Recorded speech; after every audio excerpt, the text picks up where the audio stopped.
Bienvenidos a Memorias Vivas, el personaje y su historia, la tertulia que tenemos cada martes con personalidades de la cultura de nuestro departamento y de nuestra ciudad.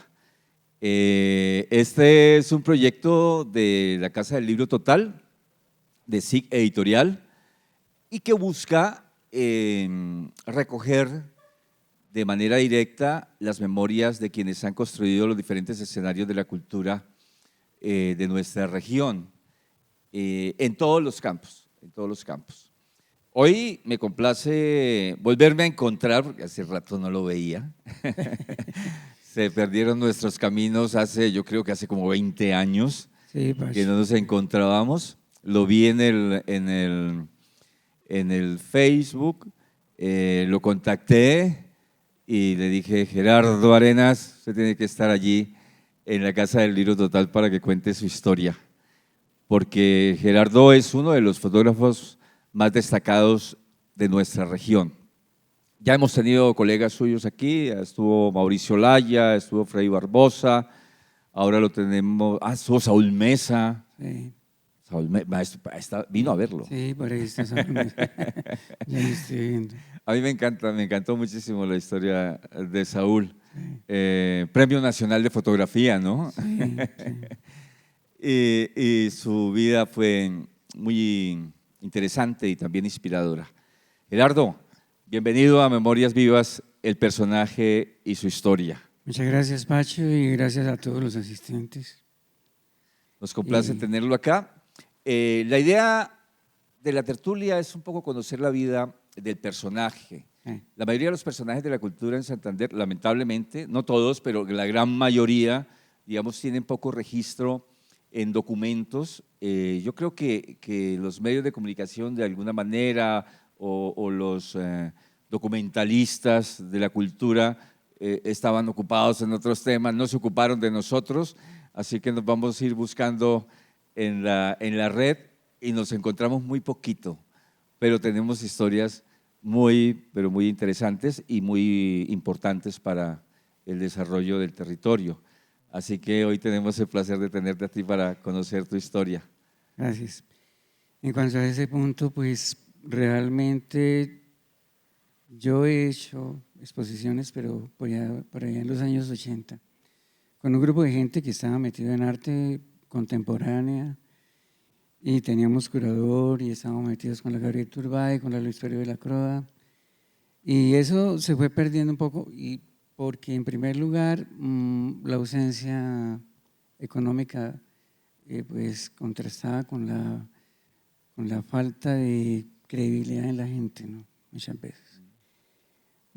Posteriormente pues me fui dedicando a la docencia en universidades, en el mismo Departamento de Artes de la ITAE, Corpocides, y también talleres y gente que iba a mi casa a mover el blanco y negro, que es lo que más me ha movido a mí en el mundo de la fotografía.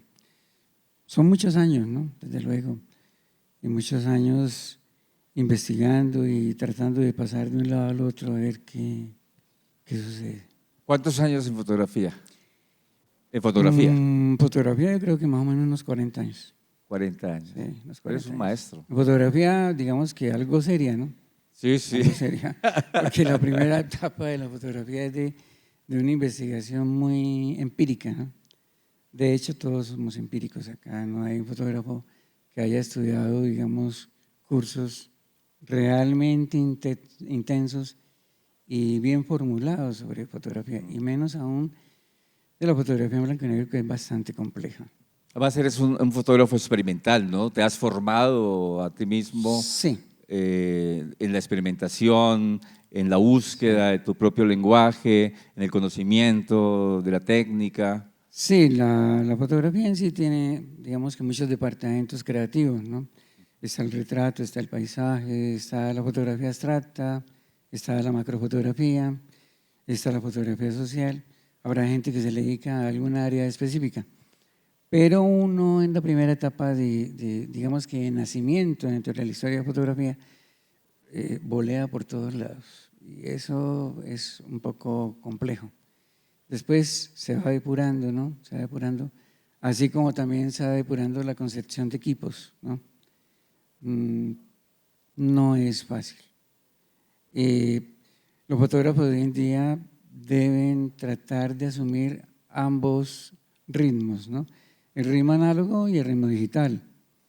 ¿Por qué? Porque es una forma de sobrevivir de una forma más coherente, ¿no? Más real. Pues no adelantemos tanto la historia, vamos para atrás. Sí. Tranquilo. Arenas Mantilla, esos dos Sí. apellidos aquí, mejor dicho, El tienen uno de historia. Florida y el otro de la Mesa de los Santos. Uno de Florida y el otro de la Mesa de los Sí. Santos. Pero hay muchos arenas, hay arenas de arenas. Sí, claro. Por aquí estuvo Sí. Gonzalo España, que es Arenas también, ¿no? Sí. España Arenas. Sí. Y otros, Clemencia Arenas del Pino, ¿no? Que fue Sí, directora, sí, la también. primera directora de la DICAS. Usted fue profesor de la DICAS, ya hablaremos de eso. Pero esas arenas suyas, ¿de dónde vienen? ¿De qué río? Las Arenas, mi papá, Rafael Arenas, viene de Florida Blanca, Santander, y mi mamá específicamente de la Mesa de los Santos. Pero mi mamá, el abuelo de mi mamá y el bisabuelo, sobre todo el bisabuelo, era inglés. ¿Era inglés? Sí, él era inglés, y mi abuelo ya materno era Leonardo Mantilla, abogado y magistrado de la corte, vivió por acá cerca. Y ahí nace ya todo el cuento de los Arenas Mantilla, ¿no? Y, no, bien. Mi papá muy pausado, mi mamá muy tranquila. ¿A Somos qué se 6 dedicaba tu hermanos. papá? ¿Cómo? ¿Qué hacía él? Mi papá junto con el hermano que era Ángel María fueron los cofundadores de la Compañía del Acueducto de Bucaramanga. ¿Ya qué? De la Compañía del Acueducto de Bucaramanga. Fueron La cofundadores. compañía del En acueducto. esa época, sí, estamos hablando de una situación bastante antigua, ¿eh?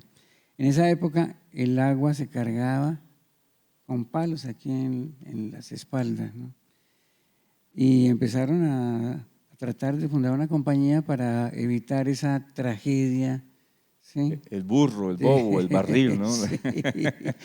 Y eso es parte de la historia, ¿no? La historia completa realmente no me la sé. Después mi papá termina siendo accionista de la compañía y finalmente la compañía pasa a manos del gobierno departamental, ¿no? Venden eso y queda en manos del gobierno. Esta compañía la fundaron como a principios del siglo XX, ¿no? En los 20, en los Sí, años 20 tal vez. eso es bastante, yo creo que más de 30 o 40 años atrás. Ujú. ¿Y el abuelo lo conoció? Sí, era un abogado, un tipo muy pausado, muy tranquilo, muy de ese corte inglés, ¿no? Con Bien puesto. Sí, claro, sombrero y saco. Y toda esa No, no cantidad había que de… decirle que posara para la foto, sino que él andaba posado todo el tiempo. Sí, era muy buena persona, muy agradable. Ajá. Y en ese momento, pues mi mamá también era una persona muy tranquila, le gustaba mucho el piano, la lectura. Sí. Sí, claro. Mujeres de casa, ¿no? De la época, muy pausada, pues rígida, ¿no? Con carácter, pero bien. O sea, había piano en la casa. ¿Cómo? ¿Había piano en la casa? Que se vea que, perdón. Piano. Sí, en la casa había piano. A mí me gustaba el piano por esa época. Y ya, pues tocaba piano, leía mucho y criando sus hijos, ¿no? Eso sí, ¿Cuántos hermanos son? son 6. 6. 6. ¿Y Yo el soy único artista usted? el, ¿O el último de la cochada, digámoslo así, soy yo. Un hermano algo tuvo que ver con la fotografía, pero cualquier día de estos, digo, no, aquí el que le gusta eso es usted. le delegó la… Sí, como que me delega la función de fotógrafo. El Y artista va a ser usted, no yo. sí, aunque es artista, bueno, no sé, es un compromiso que le crean a uno poco a poco, pero pues uno lo va asumiendo, ¿no? Con calma, estaba con mucha calma. ¿En la escuela qué? ¿Dónde hizo la primaria? La primera la hice en el Liceo del Sagrado Corazón, que quedaba a una cuadra de mi casa. Aquí en Después, Bucaramanga. sí, eso era en la calle 40 con 26. Después terminé en el Liceo de Los Ángeles, con la señorita Elvia Uribe Guzmán y su hermana, ¿no? ¿Dónde quedaba ese? Eso en la actualidad, ¿usted sabe dónde queda Corpocides? Eso queda por allá en Sí, sí. la frente a Corpocides. Actualmente hay una entidad de salud ahí. Ujú. Mm. Entonces el sector era de colegio, Sí, ¿no? ese sector era De señoritas de Alto Turmeque. educadoras. Sí. Mm, Una vida muy tranquila, ¿no? Muy pausada, pero de todas formas rígida, ¿no? ¿Qué le gustaba hacer? ¿Qué le atraía cuando era niño? ¿Se acuerda? Cuando yo era niño, fundamentalmente, nunca fui el mejor de los estudiantes, la verdad. Siempre mi mamá me imponía reglas estrictas, ¿no? Yo llegaba al colegio en esa época, me sentaban en la mesa del comer, venga Gerardo a hacer las tareas, aguapanela con pan, tómese la aguapanela con pan, y al lado de esa escena, que aún me la recuerdo muy bien, había un radio multibandas Philco. Ajá. Entonces yo lograba coger casi siempre por las tardes la BBC de Londres. Y me ponía a escuchar música, la quinta BBC. sinfonía de Beethoven, sí. Y otra emisora que me gustaba mucho en esa época era Radio Lederman. ¿Sí? ¿Y por qué su radio cogía esas emisoras? En mi Porque- casa solo cogía Radio Atalaya y Radio del Comercio. Porque en ese momento se le había puesto una antena de esas que va por Ok. techo y el radio era un radio por ahí de 6 o 7 bandas, entonces ahí era posible. Pero yo bregaba mucho, yo me las ingeniaba para poder coger esas emisoras y disfrutar mucho de eso, ¿no? Y pues en mi casa, tanto mi papá como mi mamá me dejaban hacer eso y a las 8:30 de la noche ya tenía que estar durmiendo y alistando todo para el día siguiente ir al colegio, ¿no? Sí. Creció escuchando la BBC de Londres, Sí, no me friegue. sí, siempre Y me gustó. escuchando piano. Escuchando piano siempre me ha gustado el piano. En la actualidad estudio mucho los tutoriales sobre construcción de pianos, cómo es una arpa, el encordado, las teclas, una cantidad de elementos que tiene el piano muy, muy sofisticada, ¿no? Sí. ¿Y en el colegio qué tal? ¿Era buen estudiante o era malo? Era un estudiante de esos que, bueno, hay que ayudarles. Arrastrado todo el tiempo. La maestra Sí, lo metía al sí. 3. Pasaba, pero también le daban quejas a mi papá, que era el que me llevaba al colegio, ¿no? Este niño, ¿qué hacemos con el niño, no? ¿Usted es el menor? Sí, yo soy el menor. Sí, sí. Pero de todas formas, no, terminé la primaria bien y después en el bachillerato las cosas fueron más complejas, ¿no? Ok. Estudié en la Nacional de Comercio. Entró a hacer el bachillerato en la Nacional. Sí, estudié en la Nacional de Comercio y en segundo bachillerato después me pasaron al Colegio Agustiniano. Y del Colegio Agustiniano estuve finalmente en la Academia Militar, porque ya era el colegio donde o los niños eran modificados o quién sabe qué se podría pasar, ¿no? Finalmente yo desisto del bachillerato. Yo llego cualquier día de esos a mi casa y le digo, no, yo no quiero estudiar más. Entonces empecé a trabajar en una tienda por allá por los lados del barrio San Francisco, la tiendita de Don Honorio. Entonces yo tenía que atender la tienda, barrerla, trapearla, hacer mensajería, en fin, todas esas cosas, ¿no? Oficios varios que llaman ahora. Oficios varios, sí. Me los pagaban y bueno. ¿El dueño cómo se llamaba? ¿Cómo? ¿Cómo se llamaba el dueño? Honorio. Honorio. Sí, es una muy buena persona, pero muy en su época, ¿no? Ajá. Sí. Finalmente empiezo a trabajar con mi cuñado, manejando 3 almacenes de ropa. Y cualquier día de estos, mi cuñado llega y me dice, usted me está abriendo los almacenes un poquito tarde. Yo cogí las llaves y le dije, tome sus llaves, le agradezco infinitamente por el puesto. Chao. Chao. Con la liquidación de eso, cogí la moto, me fui para San Antonio, compré equipo de fotografía. San Antonio, Venezuela. Sí, claro. Compré equipo de fotografía, armé el cuento y empezó la faena. Esa faena sí fue la más fuerte. Me empecé a relacionar con todos los fotógrafos de la vieja guardia. Gonzalo Durán, Mario Peña, Foto Pelican, todos los fotógrafos que en algún momento ya tenían una gran experiencia en fotografía. Empecé a adecuar ciertas cosas que yo ya empezaba a ver mal en Foto Serrano, en Fotoarte, ¿sí? Ayudándoles a arreglar problemas de estudio, problemas de fotografía, porque yo tenía una gran capacidad para eso.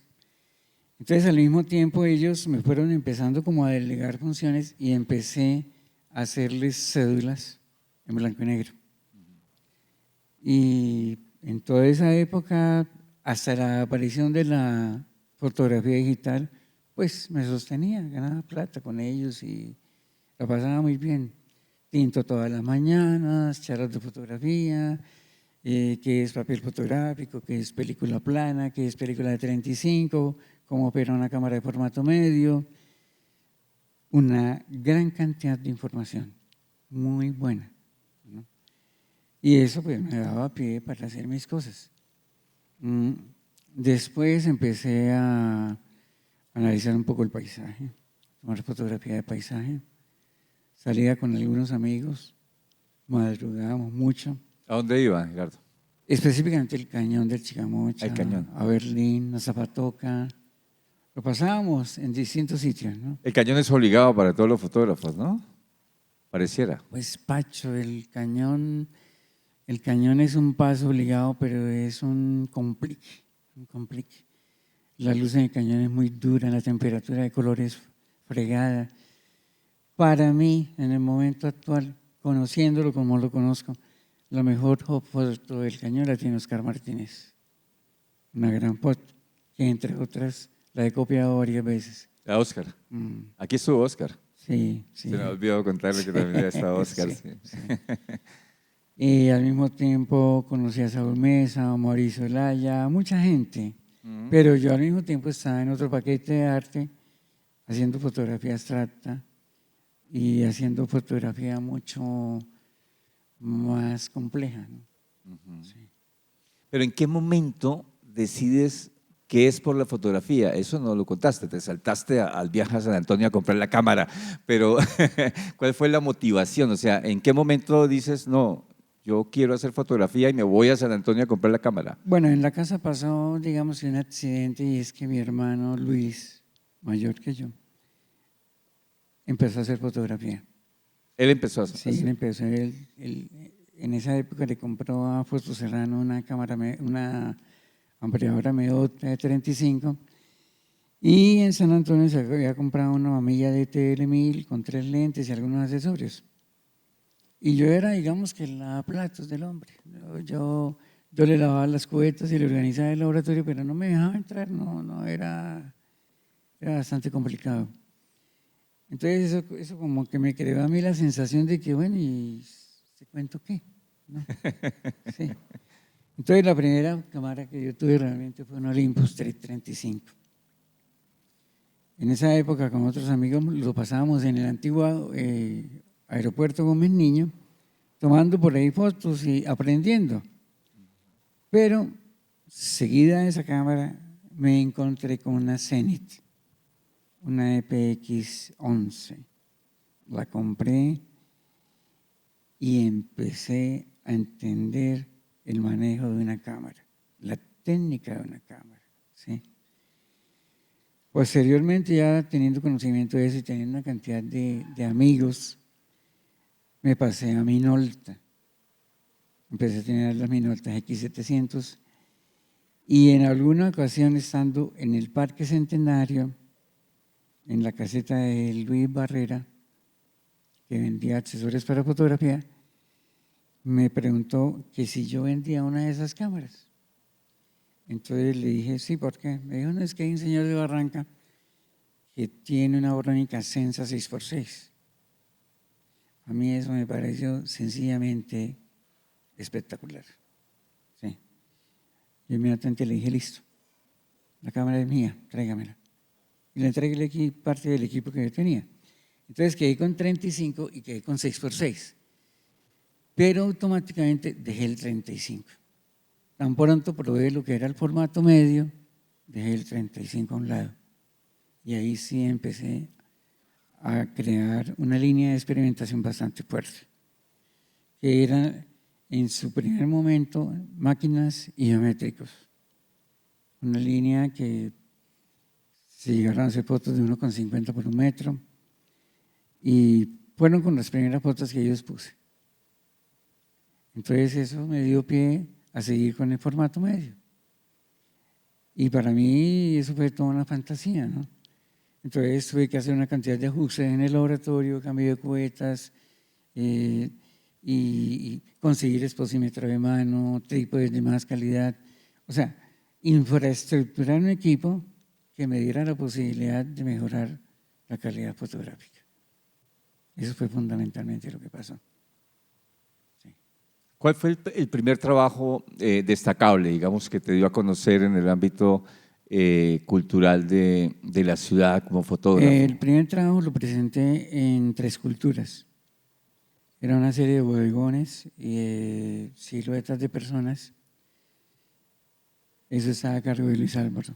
Luis Álvaro Mejía. Álvaro Mejía. ¿Dónde quedaba esa? Allí por el lado de la 37, al lado de la Casa Custodio García Rovira. Ujú. Sí. Ah, sí, donde hay un restaurante ahora. Sí, hay un restaurante. Sí. Ahí era Tres Culturas, sí. Ahí era Tres Me Culturas. acordaba. Era un tinteadero muy agradable. Y eso era tardes de tinto con Tertuliadero. gente- sí, tertuliadero. Con gente de teatro, con gente de danza, con una cantidad de gente. Esa es la casa de Custodio García Rovira. Sí, enseguida de la casa. Solo que al lado estaba el cafecito. Exactamente.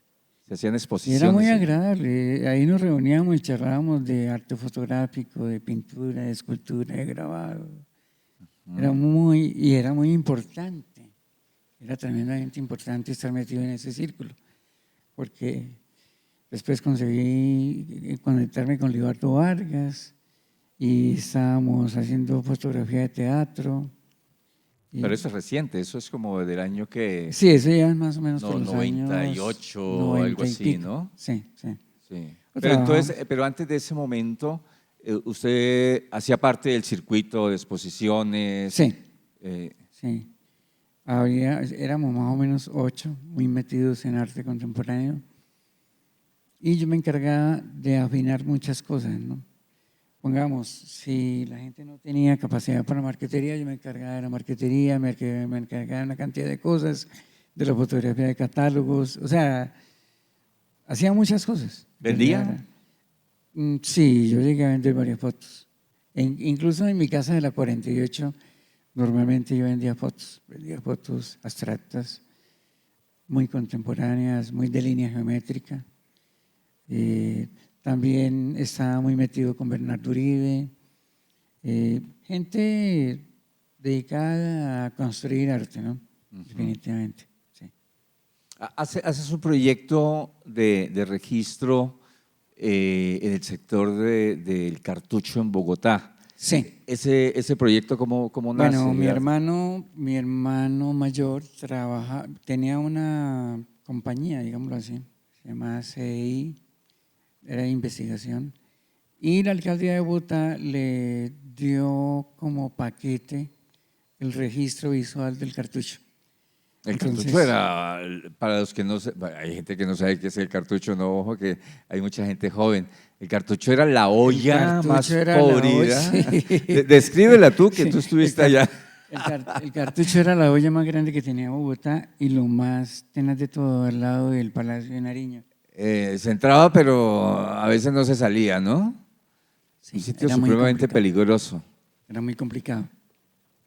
Entonces se iba a hacer la construcción del parque del tercer milenio. Del tercer milenio, sí. Sí. Entonces me encomendaron a mí el trabajo de tomar fachada por fachada, arrancando desde el Hospital de la Ortúa, San Victorino, Santa Inés y Santa Elena. Eran 22 cuadras. Era todo con planos, armados, porque era una zona supremamente peligrosa. Y arrancábamos a las 5 de la mañana y terminamos a las 4 de la tarde. Fueron 57 rollos con cerca de 2.700 fotos de toda la zona del cartucho, totalmente documentada. Y no, tremendo, muy peligroso. ¿Y solo tomaste fachadas Pero fachadas, pero entonces… o vida social o antisocial? No, eso, en esa época nosotros debido a la presencia tan compleja de la zona, yo me encontré con un muchacho que era drogadicto, que tenía una cortada aquí en la cara. Le dije, bueno, yo lo necesito a usted permanentemente aquí y yo le pago los almuerzos y necesito que nos cuide. Y él nos cuidaba día tras día. Y no, eso era complicado, era bastante complicado. Y a mi hermano, él decía, no, es que usted es un tipo que le gusta el riesgo, le gusta el trabajo de campo. ¿Qué tal el hermanito, no? Sí, muy simpático él, Le ¿no? consiguió un trabajo en el cartucho. En el cartucho, tomando todas las fotos. Bueno, finalmente después de tiempos, 5 o 6 años, me volvió a llamar y me dijo, bueno, necesito que se vaya para el Cerrejón, zona norte, tenemos una invasión, son 3.700 fotografías y 3.700 videos. Yo le dije, bueno, pero ¿qué es o qué? Digo, no, váyase, aquí están los pasajes, tiene que estar a las 7 de la mañana ya, ahí está el equipo, hágale. Eso fue todo lo que me dijeron. Llegué a Valledupar, ahí me estaba esperando una camioneta 4x4 y enrúmbese de una vez a zona a 2, 3 horas de distancia, por carreteras totalmente destapadas y con Sí, un sí, equipo de conozco. 9 personas. Eso se hizo con Antioquia de Presente, se hizo con geólogos, topógrafos, sociólogos. Era un equipo de trabajo, éramos 9. También fue así, 3.700 y pico de fotos, junto con sus videoclips, para desalojar la zona. ¿Pero el trabajo era en comunidad o era en la mina? No, eso es fuera de la mina, era una invasión de una zona que necesitaban Invasión. ellos despejar. Son trabajos de campo, normalmente son trabajos donde se necesita mucha tranquilidad, Claro. porque el común de la gente es agresividad, ¿no? Allá Y el pues, guajiro es desconfiado. sí, los guajiros son bastante complejos. Armábamos olla comunitaria, comíamos con toda la gente en la zona. No sé, yo me hice amigos y empieza a conocer uno múltiples historias sobre la zona de La Guajira, la época de la marihuana, las avionetas gringas, una cantidad de vainas interesantes pero delicadas en cierta forma, ¿no? Sí, claro. Sí. Yo la conozco. Sí. Yo tenía un tío que vivía en Maicao. Sí. Y yo estuve en Maicao Sí, claro, trabajando con él en la zona de Maicao y el Molino, eso es delicado, es delicado. Y lo que usted dice respecto a los guajiros son muy desconfiados y son delicados. y andan armados. Sí. Bueno, en esa época todo el mundo andaba Sí, armado allá. en esa época los arregocés y los manjarres, toda esa gente Ujú. era de respeto. Había que tener mucho cuidado, la verdad. Entonces, pues han sido trabajos de campo que enseñan muchas cosas, ¿no? Es muy importante hacerlo. Yo en ese momento no tenía ni idea de los videos. Eso era con una cámara por acá, otra cámara por acá, hágale aquí, hágale allá, trasteé por allá, con un tablero con datos de información, número de casa, cédulas, todos los datos pertinentes a crear toda una carpeta de casa hecha en Barek y eso, casa por casa. ¿Ha hecho otros trabajos de ese tipo? Esos dos son Pues mejores. esos trabajos tienen una fascinación, ¿no? Es un encanto. Claro. Sí, primero el Eso es aprendizaje. fotografía social, cultural. Sí, claro, claro. Sí. De ahí nacieron muchos deseos míos de hacer fotografía street, pero entonces para la fotografía street se necesita un tipo de cámara mucho más pequeña, más corriente, y la Más gente… discreta. Sí, que la gente… La gente se intimida, ¿sí? Sí, la gente. En sí, si vamos a hablar en términos reales, la cámara es un arma. Es un arma. sí, arma. claro. Y la gente tiene derecho a ser desconfiada. Tiene derecho a ser desconfiada porque… No le gusta ya mucho. No. Y menos aún con la digital. Porque al menos en la fotografía análoga es poco posible el recurso de cambiar cosas. Claro, En la digital necesitas. se puede cambiar muchas cosas. Sí. Para ese tipo de trabajo es mejor la cámara invisible, esa discreta que no se ve. Bueno, ¿qué otros? Estuviste también de docente, ¿no? Sí. Fuiste docente, fuiste profesor de… Bueno, lo de la docencia, aún tengo gente, amigos. ¿Todavía la papás. ejerces? Sí, claro, me gusta mucho. ¿Cuál fue tu primer trabajo como docente? ¿En qué institución? El primer trabajo como docente mío fue con ITAE, en esa misma casa. En ITAE. Sí. El laboratorio era aquí, ¿no? El Eso ya lo han laboratorio. contado, pero me encanta cuando llega otro y dice, el laboratorio era acá y aquí daba En clases. la parte de atrás teníamos el laboratorio, sí. tenía el primer curso, me pusieron 18 alumnas. 18 alumnas. Sí, entonces llamé a la decana y le dije, no, ¿usted cómo me va a hacer eso? 18 mujeres, dictándole fotografía que es tan supremamente compleja. Quíteme 10, dijo no. Dividí el grupo en 2. Finalmente me dejaron las 18. Bueno, entonces yo tenía que ser como muy específico en las horas de entrada, en las horas de salida. Y hicimos muchas cosas interesantes. Les enseñaba a hacer audiovisuales en esa época, que eran diapositivas con audio. Y yo terminaba trayendo una cantidad de cosas. Aquí a ITAE, proyectores. Bueno, no, ITAE tenía proyectores para diapositivas. ¿Qué pasa? La materia de fotografía formaba parte de una materia global que se llamaba Historia del Arte. Historia del arte. Sí, entonces tenían que ver Historia del Arte y tenían que ver fotografía básica. Era fotografía 1 y fotografía 2. En la fotografía 1 en ese momento se les enseñaba manejo de cámara y hechura de fotografías en laboratorio blanco y negro. Y en la fotografía 2 se les enseñaba manejo de diapositivas y revelado de rollos de diapositivas. Y a final de semestre tenían que presentar un audiovisual. Vaya, un audiovisual, imagínense. Pero con las mujeres era muy lindo todo eso. Eso era como años 80, ¿no? ¿Finales de los 80 o principios de los 90? Sí, más o menos de los 80 a los 90, más o menos. Entonces, pues aprendieron muchas cosas. Conmigo tenía la posibilidad de aprender porque a mí me gustaba mucho la investigación, o me sigue gustando. Entonces les enseñaba a manejar cámara, las sacaba a hacer trabajo de campo, a tomar fotografía arquitectónica, las llevaba al jardín botánico, las ponía a trabajar fotos por acá en los parques.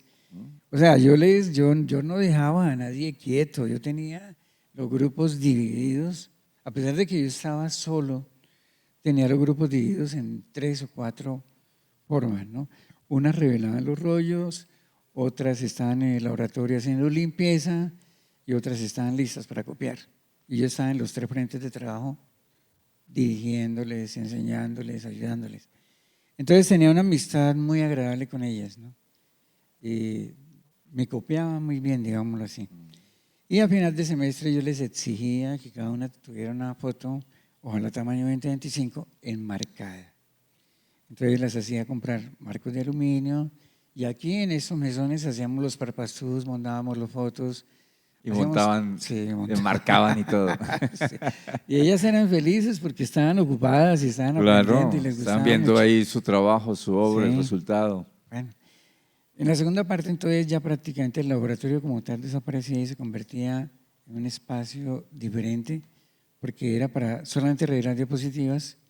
Entonces poner los marcos de diapositivas, hacer las proyecciones, hacer las escogencias poco a poco, ir depurando el trabajo.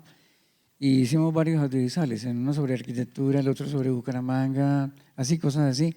Entonces yo traía los equipos, que el amplificador AU317, caja de resonancia, reverberador, ecualizador, micrófonos. Yo me traía todo. Entonces ellas, las que tenían carro, iban a la casa, me recogían con todo el equipo, armamos todo. Y eso era una felicidad, Pacho. ¿Y esos eran estudiantes de qué carrera?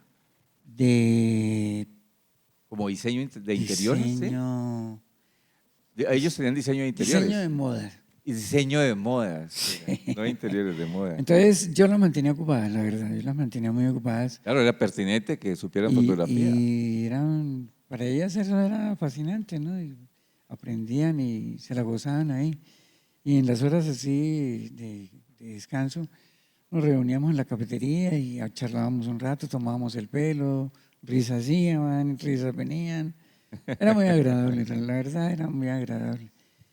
De pronto en cada grupo de esos, imagínese usted, grupos de 18 personas, o de 18 mujeres, o de 15 mujeres y 3 hombres. Y esos pobres. La mayoría eran mujeres. Sí, pero esos pobres chinos. Pobrecitos. Pobrecitos. Pobrecitos. También fuiste profesor de la DICAS, ¿no? Fui profesor de la ICAS en manos del secretario. Me enteré porque cuando puse hoy la información de que venías tú, dije, mi profesor de la DICAS, de fotografía. Sí, sí. Algunas me las encuentro por allá. Es hola, ¿qué hubo, Gerardo? ¿Qué más? ¿Qué ha hecho? Tenía un grupo de 14 personas. ¿Eso en qué época fue de la DICAS? En la época en que Gabriel Hernández era Gabriel Hernández era secretario de de cultura. Sí. Mejor dicho, a portas de que se acabara la DICAS. Mire, Pacho, perdone las palabras, pero se las voy a mencionar. Llegó Gabriel y me dijo, mire, vaya y mira ya esa mierda, Puta. hueputa. Si usted es capaz Yo de nunca le había reconstruir, escuchado tanta grosería junto a una persona que a Gabriel Hernández. Pacho me dijo, si usted es capaz de parar esa maricada, le doy las clases. Así de sencillo. Yo me fui para el DICAS. Le dije al supuesto director que estaba ahí, que era el que manejaba eso, hermano, hágame un favor, el laboratorio. Yo, sí, mire, por ahí están las llaves, me dio las llaves. No, Pacho, eso, allá no había nada. Y ya estaba la DICAS Sí. llegando lo al más, piso. Sí. Habían 3 ampliadoras, 2 ampliadoras Fujimoto y una ampliadora Bestseller, sin tablas, oxidándose, tiradas en el piso, vueltas nada, y no había nada más. Entonces yo miré eso y le dije, bueno, listo, ya sé qué tengo que hacer. Entonces me fui para la oficina de Gabriel y me dijo, bueno, ¿qué pasó? Le dije, no, yo le acepto las clases. ¿Qué rublo hay para parar eso? Dijo, el problema es que si usted hace profesor del DICAS, usted no puede pasarme cuentas de cobro a nombre suyo, ¿no? Entonces le dije, entonces, ¿cómo hago para reparar eso? Dijo, no sé, tiene 8 días para eso. O lo hace o lo hace. Entonces me puse en la tarea de recuperar todo. Recuperé las ampliadoras, armé relojes, armé mesones. Quedó realmente para la tragedia que había en el momento impecable. Armé luces de seguridad, compré bombillas. Bueno, se armó eso. Entraron en el primer curso 11. Empezamos a dictar eso. De pronto el que estaba director, es que no me acuerdo exactamente el nombre del que estaba director de eso, me llegó y me dijo, profe, yo quiero mostrarle a usted una cosa. Y dije, ¿qué sería? Y me dijo, pásese por la oficina y se la muestro. Habían 2 cajas, Pacho, llenas de cajas de papel fotográfico. Teníamos papel para dar y convidar. Y eso llevaba años ahí en una caja guardado. Y nosotros allá necesitando películas, necesitando papel y todo. Entonces yo dije, no, eso es mío. Camine, pasemos eso para el laboratorio. Y se empieza a organizar un grupo realmente tremendo. Hubo toda una lucha porque en general en los cursos de fotografía, si alguien tiene rollos, alguien no tiene cámaras. Entonces me tocaba dosificar eso. Teníamos aproximadamente 7 cámaras, 11 alumnos, no habían trípodes, no habían fondos. Entonces yo llevaba unas luces que tenía hechas por mí, y unos trípodes y unos fondos, y montábamos fotografía de estudio y armábamos retratos y hacíamos una cantidad de cosas, y prácticamente lo mismo que se hizo en Italia. Muchas personas de esas me las he encontrado en la calle hoy en día. Funcionó muy bien. Cualquier día le dijo, oiga, Gabriel, ¿y qué es esto? 480.000 pesos. Yo, mire, ahí hable allá con la secretaria. Ahí mire a ver en dónde está esa cuenta de cobro. Esa la habíamos hecho a nombre de Liliana Inestrosa, mi esposa. Sí. Ya era un desastre en ese momento la Sí, DICAS. entonces llegué y le dije, niña, es que aquí Gabriel me dice que mire a ver si de pronto hay una cuenta de cobro por ahí pendiente. La niña me dijo, ay, sí. Es que a mí se me ha olvidado bajar eso a la gobernación. Entonces yo la cogí, se la mostré y dijo, vaya usted, haga toda la diligencia y cobre esa plata y tal. Me la sacaron en 2 horas. Así son las cosas con el Estado muchas veces. Y ahí se siguió haciendo algo de fotografía. Después pasé a Corposides. El mismo problema de el DICAS, Pero privado. pero privado. Entonces me llamó el doctor Chávez y me dijo, mire, allá hay un cuarto, mire a ver qué se puede hacer con eso. Se consiguió una empleadora, eso sí lo pagaron ellos directamente. y se consiguieron cubetas, pinzas, luces de seguridad y los alumnos aportaban los rollos y el papel fotográfico y se hicieron también cursos. Pero siempre ha pasado eso, ¿no? Esa ha sido la permanente. Los equipos o no están o están abandonados Claro. o simple y sencillamente hay un grado de dificultad hacia eso. Pero bueno, sacaste adelante los Sí, tres sí, momentos, sí, se a sacaba pesar de las adelante. dificultades. Y El mejor creo que fue acá, ¿no? Donde mejor te trataron, te dieron sí, sí, en Italia las los cosas fueron muy… recursos. Sí, sí, Italia, ¿por qué? Porque ellos tenían todo una infraestructura ya Sí, armada, y ¿no? tenían un proyecto a largo plazo, Sí, ¿no? sí, Que sí, se volvió la Universidad Manuela Beltrán. sí, Estaba Jaime Luis Gutiérrez al frente, ¿no? Y su sí, esposa. sí. Y era muy serio todo, ¿no? Se llevaba a cabo todo el proyecto sin problemas. Usted simplemente, si no tenía, pongamos, reveladores, que E76, que todo el fijador, se acercaba a la recepción, a la secretaría y los pedía y al otro día estaban ahí. ¿Ve? Pero fundamentalmente, más o menos, eso ha sido la trayectoria en la docencia.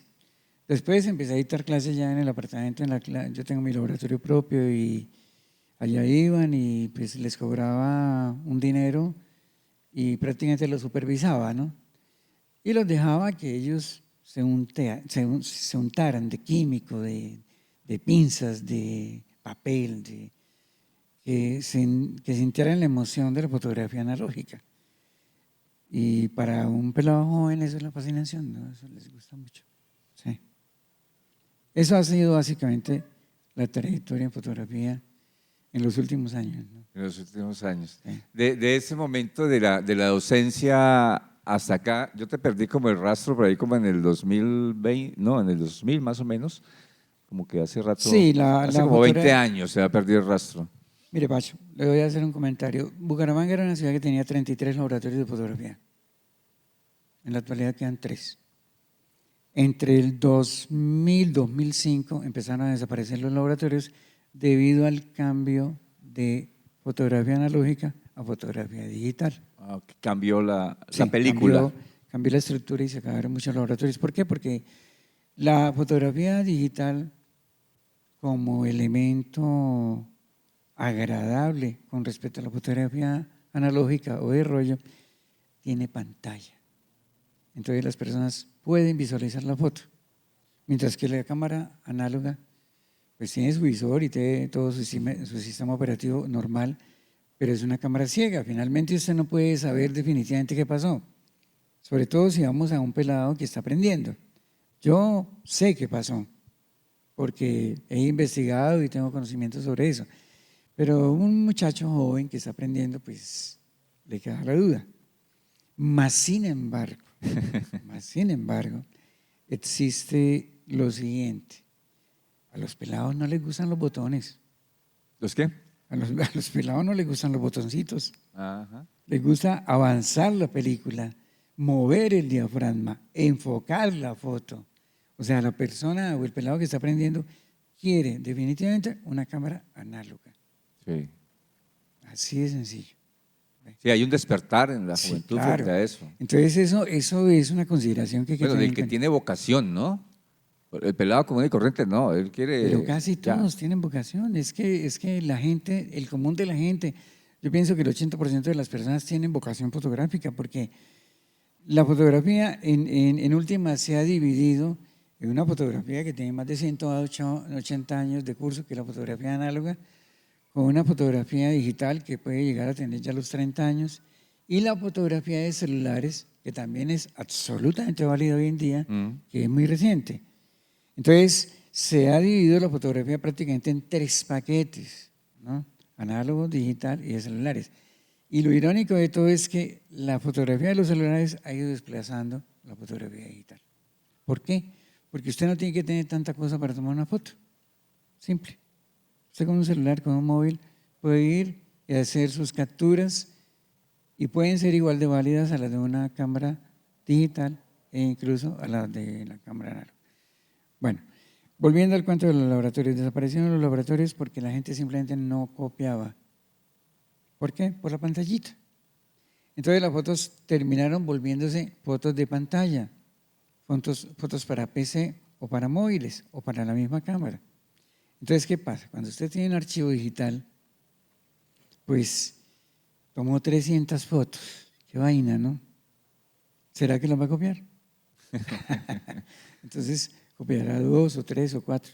Claro. O preferiblemente borra muchas y deja algunas para su pantalla de computador. Entonces eso generó un cambio radical en los laboratorios. No hay quien copie fotos. Simple. Van a impresión de una vez. Sí. A la Ya láser. la gente poco a poco, es muy poca la gente que se pone a copiar fotos, ¿no? Y eso inmediatamente también afectó la parte de la fotografía analógica. ¿Por qué? Porque se incrementaron mucho los valores de los rollos y de los papeles. Entonces, vamos a lo siguiente. Una cámara análoga normal, hablemos de una Pentax 1000. En el mercado de segunda mano puede valer 300, 400.000 pesos. Pero es que un rollo vale 60. Un sobre de papel vale 85. Si no tiene laboratorio, ¿usted qué hace? Digitalizar. ¿Cuánto le vale la revelada a un rollo y la digitalizada a un rollo? Tranquilamente puede estar gastando 100.000 pesos en menos de una hora. Cuéntemelo.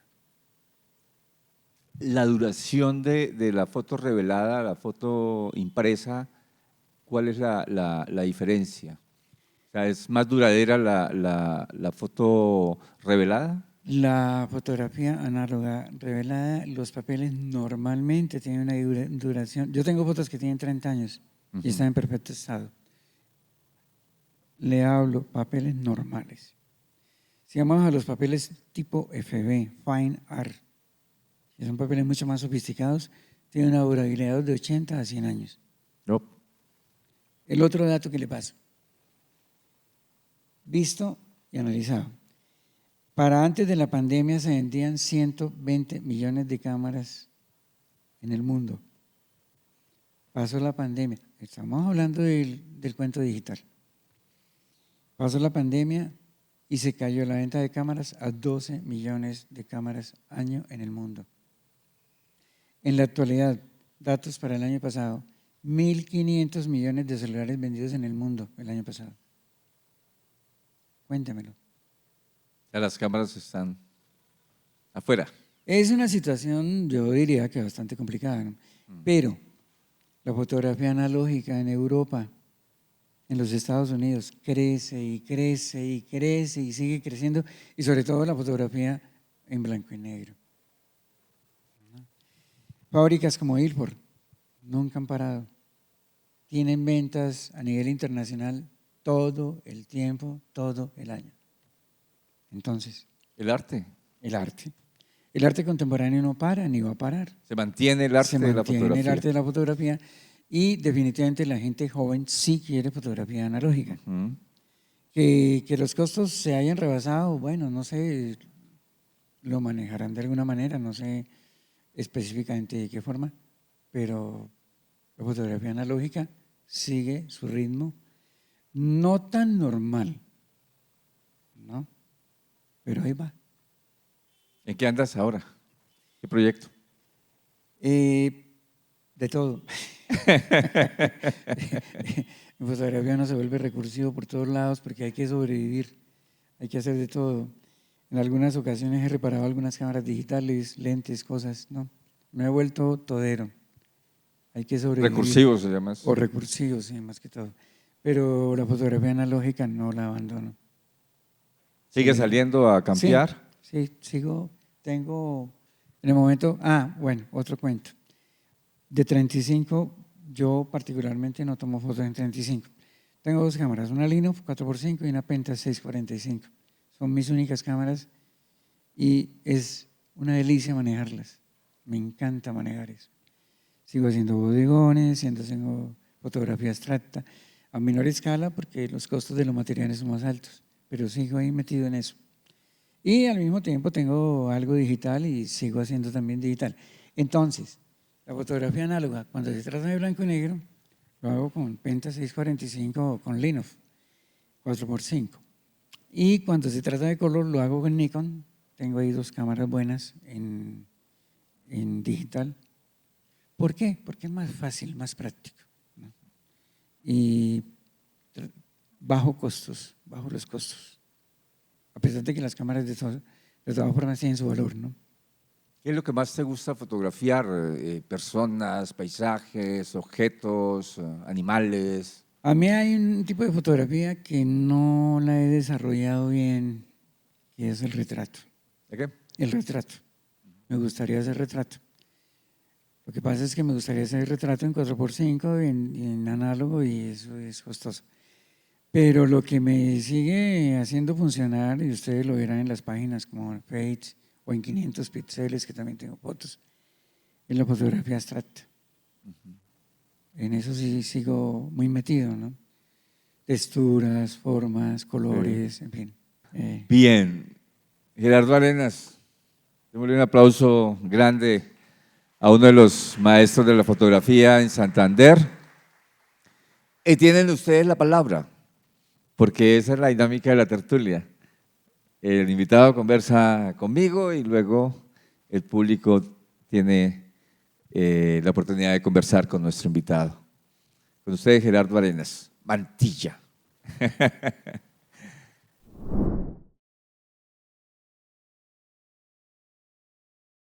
Bueno, muy buena noche para todas y todos. Buenas noches.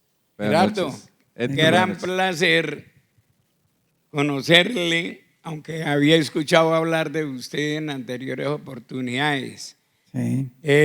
Mauricio Laya le envía cordial saludo, él está en Charalá. Me dijo, me la pierdo, voy a tratar de seguir por Facebook. Agradecimiento a la Casa del Libro Total, que nos abre estos espacios, y cuando le digo nos abre es porque aquí tengo el privilegio de organizar la programación, parte de la programación del Día del Fotógrafo y del Camarógrafo. Sí. Y que es satisfactorio ver aquí a mi mano derecha a don Luis, a mi mano izquierda al señor Pinto, allá en el fondo camufladito el maestro Saúl Mesa, Sí. y personas sabias en la fotografía. Y vine a aprender, porque si no conocemos la historia, difícilmente podemos construir un buen futuro. Entonces mi lucha como dirigente ha sido buscar la dignificación de la fotografía, que usted lo ha dicho.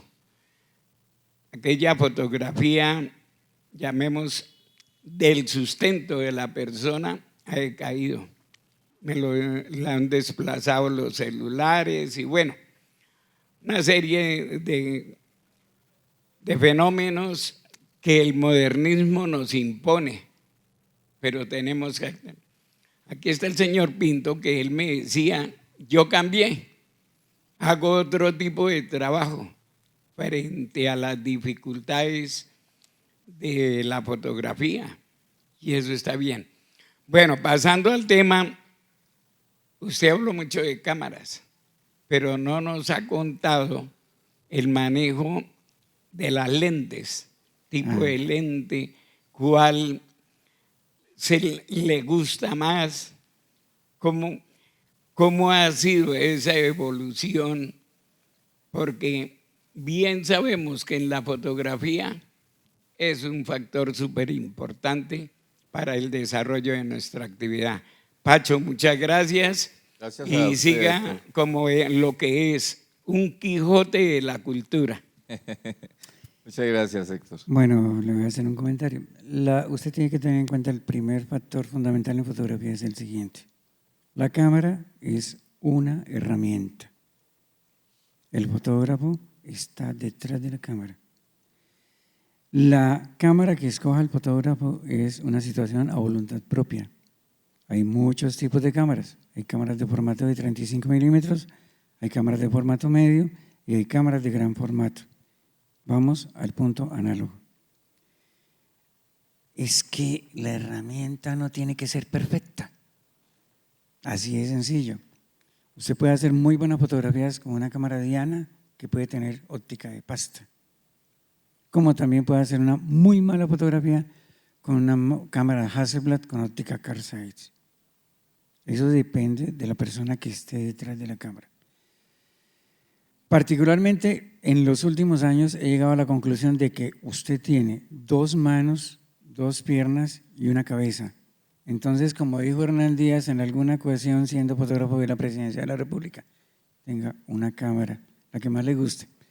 ¿Cuál es la mejor cámara que puede tener un fotógrafo?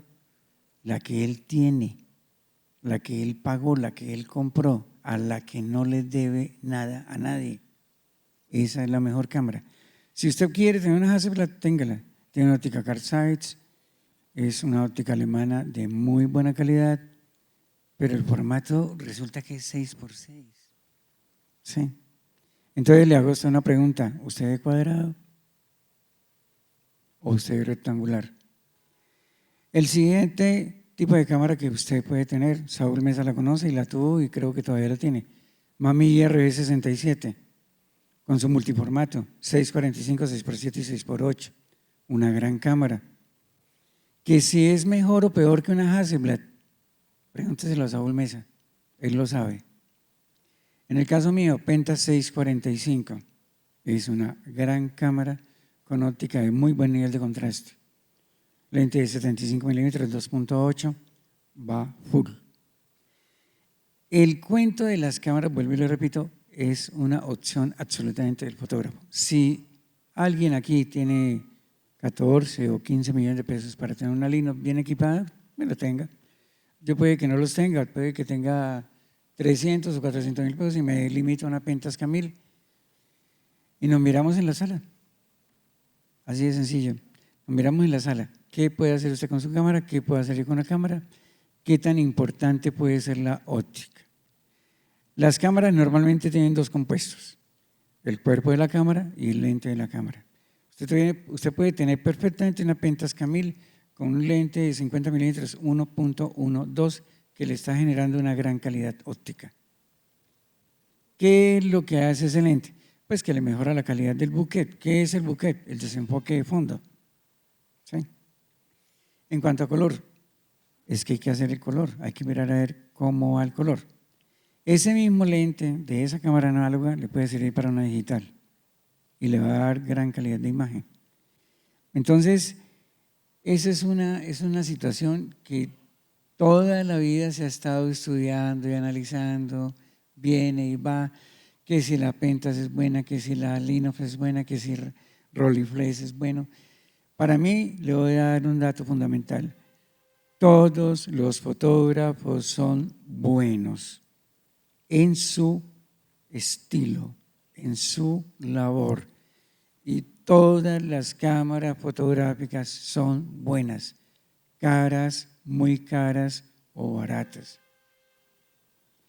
En esto no creo que la limitación sea tan grande. Más bien pensemos en una limitación que sí es realmente importante. ¿Cómo tomo la foto? ¿Qué tipo de iluminación utilizó? Eso de que yo corro el sol para que la luz sea mejor, eso no existe. ¿Sí? ¿Cuáles son las horas de mejor trabajo en el caso del paisaje? ¿Sí? ¿Cómo revela usted los rollos? ¿Qué tipo de química utiliza? Rodinal, D76, ID11, ahí va. ¿Ve? ¿Qué tiempo le ha revelado? ¿Cómo fija los rollos? ¿Cuándo hace los contactos? ¿Cuándo pasa las copias? Es que resulta que el trabajo final es la copia. En copia no hay nada. Y la copia merece respeto, porque si no se le convierte en una hoja de papel común y corriente. Usted tiene que enmarcar la foto, usted tiene que darle prestigio a su trabajo. ¿Sí? Eso es absoluto. Usted no puede llegar y decir, no, es que yo tengo una cantidad, yo tengo muchas fotos en la casa, que incluso están ahí guardadas en espera de pronto un marco. ¿Sí? Entonces, el respeto y la dignidad de la fotografía nace a partir de que lo que el fotógrafo se digne a darle. ¿Sí? No basta con simplemente decir que, y en eso, fíjese usted, en eso han sido muy coherentes los pelados jóvenes, más que las personas de edad. ¿Sí? A los pelados no les gusta que les manipulen su cuento ni nada de eso. Ellos quieren hacer fotos y hay que dejarlos que crezcan como individuos, como personas en la fotografía y que se vayan a ir reevaluando sus fotos y sus formas de trabajo. A algunos les gusta, a la mayoría de los pelados les gusta el stream. El stream es la fotografía de calle. ¿Por qué? Porque es muy agradable, es muy visual, es toda una fantasía para ellos. A algunos otros les gusta el paisaje, a algunos les gustará el macro. Entonces hay que dejarlos que ellos vayan a ir evolucionando y vayan creciendo en la medida en que puedan. Y no se les puede poner como tate quieto el tipo de cámara. ¿Por qué? Porque puede que no tengan plata para comprarse más de una Zenith o una Olympus Street. ¿Sí? Y eso no hace que la fotografía vaya a ser mala. Lo digo por convicción propia y porque tengo laboratorio y porque ellos van a mi casa y los respeto muchísimo.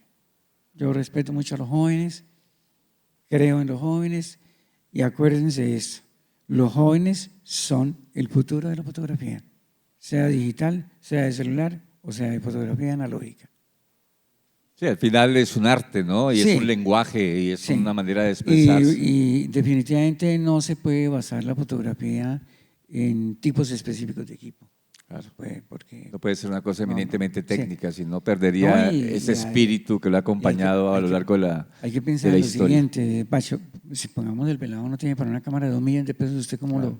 no se le puede someter a eso? Eso es imposible. Me gustó eso de que la mejor cámara es la que uno tiene. El problema es que no tengo ninguna, Saúl. ¿Quién más quiere participar? Interactuar con nuestro invitado.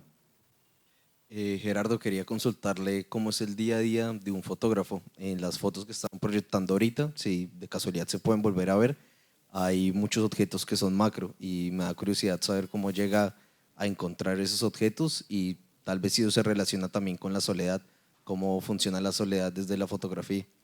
En el caso mío, yo todos los días me levanto, me baño, me desayuno, preparo yo mismo mi desayuno. Lo primero que hago es prender música, computador, me conecto con el WhatsApp para ver qué cosas pueden haber de momento. Tengo a Germán Pinto haciéndome preguntas, tengo a Luis Jerez también diciéndome que vaya, que venga, que el tinto, que la cosa. Hay muchas cosas que hacer. Aparentemente unas no producen plata, que no es tan importante, otras son fundamentalmente importantes porque tienen que ver con la fotografía. De pronto la consecución de algún material para hacer una nueva foto o de pronto no hacer nada. Así de sencillo. La fotografía no es una misión en la que usted tenga que definitivamente dedicarse hora por hora. Más sin embargo, yo abro páginas, miro modelos de cámaras, ¿no? Como preguntaba la persona anteriormente, y analizo muchos casos, ¿no? Analizo muchas cosas. Básicamente me gusta mucho el formato. Analizo mucho sobre cámaras de formato 8x10, cámaras que son absolutamente increíblemente sofisticadas. Después, si tengo que hacer alguna vuelta en el centro, actualmente estoy muy metido con Carlos Silva, haciéndole marquetería para la exposición que tiene aquí en mayo. ¿Carlos Silva? Sí, acuarelista. Y generalmente tengo cosas que hacer. Puede que no sea específicamente fotografía, pero bueno, qué día se estaba cambiando la pantalla a una cámara, mejorando un lente, cosas que se presentan, ¿no? Todo tiene, digamos que de una forma no tan absoluta, pero tienen que ver con la fotografía. Bueno, yo tengo una pregunta como un poco más sencilla. ¿Cuál es el motivo como para preferir el blanco y negro sobre el color? Julián, acuérdese de lo siguiente, el color está permanentemente en la vida de todas las personas, el blanco y negro no. El blanco y negro es precisamente la parte técnica de la fotografía que le permite a usted ver los niveles de contraste de la vida. En el caso del abstracto, el blanco y negro es ideal para la textura y la forma, para darle mejor calidad y más contenido a las imágenes. Pero igual, el blanco y negro también tiene que ver mucho con tonos sepias, con tonos azules, con abigarramiento de colores, se puede, ¿no? En blanco y negro hay muchas técnicas. Una de las técnicas que a mí me gusta es el Platinum Palladium, ¿no? El color, la naturaleza es color, todo está en color. Y basta con tener una cámara digital para calibrar la temperatura del color y salir a la hora adecuada a tomar las fotos de la forma más adecuada, ¿no? Respetando muchos parámetros, ¿no? La hora, la forma, el contenido de cada imagen. Pero para mí es más fundamental el blanco y negro que el color, la verdad. Más exigente también, Sí, ¿no? más exigente. Más exigente y sobre todo si hablamos del blanco y negro químico, es bastante exigente y bastante delicado también. Maestro, buenas noches. Muchísimas gracias por su charla. Quisiera Sí. preguntarle, usted debe tener muchas fotografías y quisiera saber si ha hecho una clasificación o un archivo de esas fotos. En caso de que fuera así, pues quisiera saber si lo tiene a disposición pública para poderlo consultar y pues investigar. Muchas gracias. Pues realmente ahora con el equipo de video y cine que estamos haciendo precisamente eso, clasificando una cantidad de fotos, porque la verdad es que debo tener más de 10.000 negativos y no los tengo específicamente ordenados, la verdad. Y sí, tengo alguna buena cantidad de fotografía de paisaje, muchísima cantidad de flores, de bodegones, pero en realidad de verdad no lo tengo disponible al público. De pronto me pongo en esa tarea a ver qué puedo mostrarles. Sería muy importante, ¿no? Muy importante. Sí. Bueno, Saúl nos ha dado el ejemplo de la importancia que es la recuperación de los archivos, ¿no? Sí. Y las dolorosas pérdidas que se han tenido, ¿no? Por el mal manejo de los archivos de los fotógrafos que han sido trascendentales, digamos, en la historia Sí. de nuestra ciudad. En realidad hay mucha razón en eso porque los negativos se deterioran con mucha facilidad. Porque finalmente la memoria del fotógrafo, Es cuando eso. ya no está, son Sí. sus fotografías. Si no las botan. Para que no te olviden, Gerardo.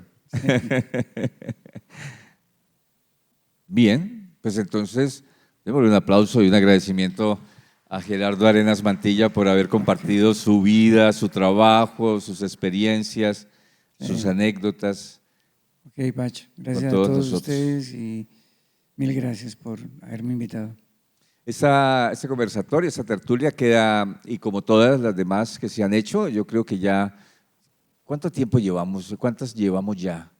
Por ahí que unas 70, sí, unas 70 tertulias con personajes de la cultura en diferentes contextos y áreas.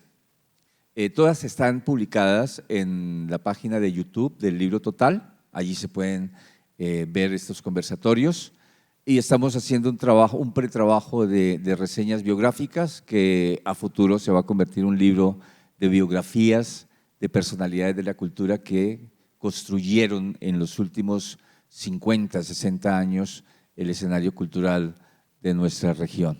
A ustedes muchísimas gracias por haber asistido, pero nos falta un detalle que la Casa del Libro y el Libro Total siempre le tiene a nuestro invitado y es un reconocimiento Bueno, Pacho, muchísimas gracias. de cariño, Ok. sincero además, Gerardo, por su vida y su obra. Muchas gracias por todo lo que ha hecho por nuestro pues, territorio. Y a bueno. todos ustedes, muchas gracias por haber asistido esta noche a Memorias Vivas, el personaje y su historia.